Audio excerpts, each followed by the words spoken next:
Bago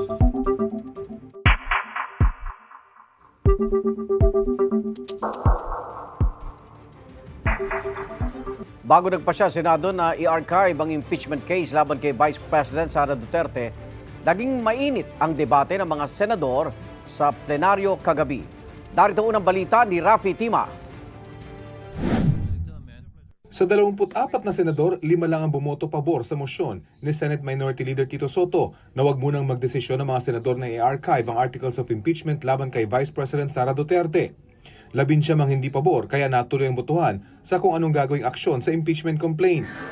Sa pagsisimula ng sesyon, nagmosyon si Senador Rodante Marcoleta na i-dismiss na ang impeachment complaint laban sa bise. Mr. President, I respectfully move that the impeachment complaint be dismissed. Inilatag niya ang mga ginawang hakbang ng Kamara na hindi umano naaayon sa sarili nilang impeachment rules. Ang impeachment complaint po ay parang sinaing na niluto ng House of Representatives. Hilaw po eh. Kayo po ang nagsimula ng mali. Hindi naman po sinasabi ng Korte Suprema na kailanman ay huwag kayong mag-impeach, huwag na kayong mag-file. Ayusin nyo lang po eh. Yun lamang po ang gustong mangyari dito. Ayusin nyo. You want to impeach the Vice President, do it in the right way. Nagsalita na raw ang Korte Suprema na walang jurisdiksyon ng Senado kaya dapat nang i-dismiss ang impeachment complaint laban sa bise. Pero giit ni Minority Floor Leader Tito Soto, hilaw yung complaint. Hilaw din yung decision. Punto ni Soto, naghain na ng motion for reconsideration ng Kamara at pinagkokomento pa ng Korte Suprema ang kampo ng bise. Panukala ni Soto, We shall wait for the resolution of the MR. Please, let us allow and give chance to the Supreme Court to rectify its decision, which contains clear and blatant errors. For their sake and for the sake of future proceedings, let us not dismiss forthwith. And in that light, considering the motion of the gentleman to motion to dismiss, I move to table the motion to dismiss. A motion to table has a higher precedence than a motion to dismiss. Sinuportahan ni na Senador Ping Lacson at Senador Risa Ontiveros ang panukalang ito ni Soto. How do we deal with the pending motion?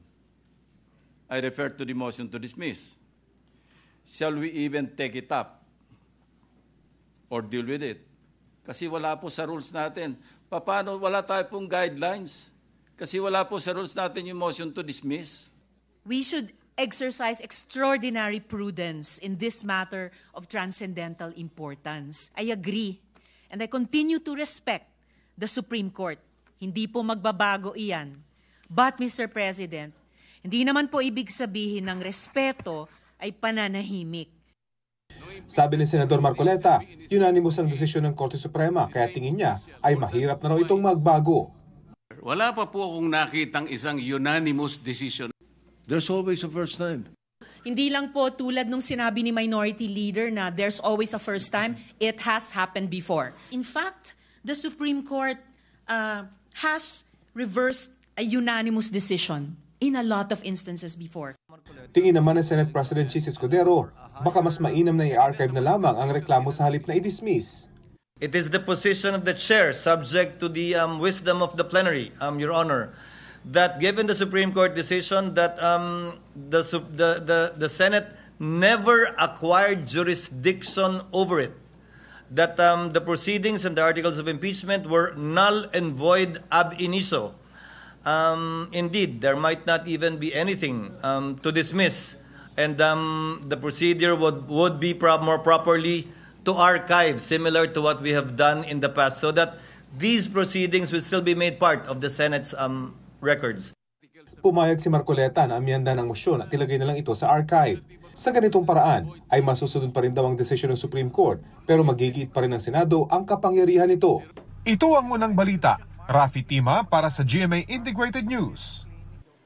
Igan, mauna ka sa mga balita, mag-subscribe na sa GMA Integrated News sa YouTube para sa iba't ibang ulat sa ating bansa.